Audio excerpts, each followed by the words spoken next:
মধ্যবঙ্গ নিউজের যে কোনো খবরের দ্রুত আপডেট পেতে ইউটিউবে সাবস্ক্রাইব করুন ইমার্জেন্সি টিভি লাইভ এবং সাবস্ক্রাইবের পর অবশ্যই বেল বাটনে একটি ক্লিক করুন। ব্রিগেড ভরতে মুর্শিদাবাদ জেলা জুড়ে প্রস্তুতি শুরু তৃণমূল কংগ্রেসের। জঙ্গিপুর ম্যাকেঞ্জি পার্ক ময়দান থেকে প্রস্তুতি সভা মঞ্চে হাজির রাজ্য থেকে জেলা তৃণমূল নেতৃত্ব। জেলা তৃণমূল সভাপতি সুব্রত সাহা থেকে শ্রম প্রতিমন্ত্রী জাকির হোসেন, তৃণমূল নেতা ইমানি বিশ্বাস নেত্রী দোলা সেন থেকে তৃণমূল নেতা মোহাম্মদ সোহরাব। কে কি বললেন দেখে নেব এক নজরে। আমাদের যে দল তৈরি হয়েছে শুভেন্দুর নেতৃত্বে, গ্রাসরুট থেকে নেত্রী সঠিক লোককে দায়িত্ব দিয়েছেন।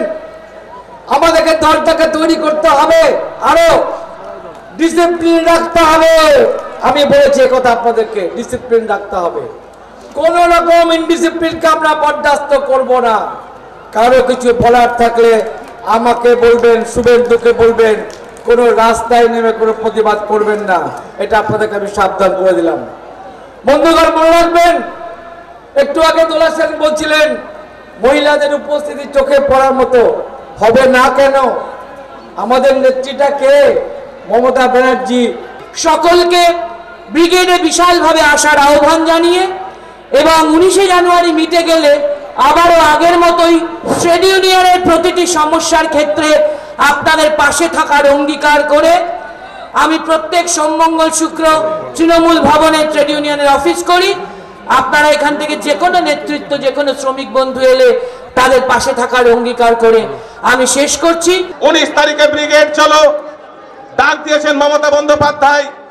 তার প্রস্তুতি সভায় মুর্শিদাবাদ জেলা তথা জঙ্গিপুর সাব ডিভিশন থেকে আমাদের যে প্রস্তুতি সভা, আপনারা জানেন 2019-এ লোকসভা নির্বাচন, এই লোকসভা নির্বাচনকে কেন্দ্র করে আমাদের নেত্রী অর্থাৎ আমাদের মুর্শিদাবাদ জেলার অবজারভার শুভেন্দু অধিকারী মহাশয় নির্দেশে সেই প্রস্তুতি সভায় আমরা আজকে একটা শপথ নিব যে আমরা মুর্শিদাবাদ জেলায় 3.5টা এমপিতে 3.5টা এমপি আমরা চাই। এটাই আমরা আজকে শপথ নিব। আজকে একদিকে বিজেপির যে আগ্রাসী মনোভাব, গোটা ভারতবর্ষের একটা সাম্প্রদায়িক মনোভাব চিন্তাধারা নিয়ে মানুষের মধ্যে বিভেদ সৃষ্টি করছে, মানুষের মধ্যে ধর্ম নিয়ে, জাত নিয়ে, ভাষা নিয়ে আজকে বিভেদ করার চেষ্টা করছে। তার বিরুদ্ধে রুখতে হবে, তার বিরুদ্ধে রুখতে হবে। সুখার পথ কি? পথ হচ্ছে মোদীর যে সমস্ত ব্যর্থতা, মোদী যে সব প্রতিশ্রুতি দিয়েছিল সেগুলো পালন করতে পারেনি, সেগুলো যেমন বলবো। অপরদিকে আমাদের মুখ্যমন্ত্রী, আমাদের নেত্রী মমতা ব্যানার্জি যে সমস্ত উন্নয়নের কাজ করেছে, গতকাল পর্যন্তই পরশুদিন সন্ধ্যা কৃষক বন্ধু নতুন প্রকল্প চালু করেছে। এই প্রকল্পগুলো মানুষের কাছে পৌঁছে দেবে। সবাই তো ব্রিগেড হতে যেতে পারবেন না, কিন্তু এই কথাগুলো সমস্ত মানুষের কাছে পৌঁছে দেওয়ার জন্য আজকে প্রস্তুতি সভা। যদি মধ্যবঙ্গ নিউজের এই খবরটি ভালো লেগে থাকে তাহলে অবশ্যই একটি লাইক দেবেন এবং ইউটিউবে ইমার্জেন্সি টিভি চ্যানেলটি সাবস্ক্রাইব করবেন।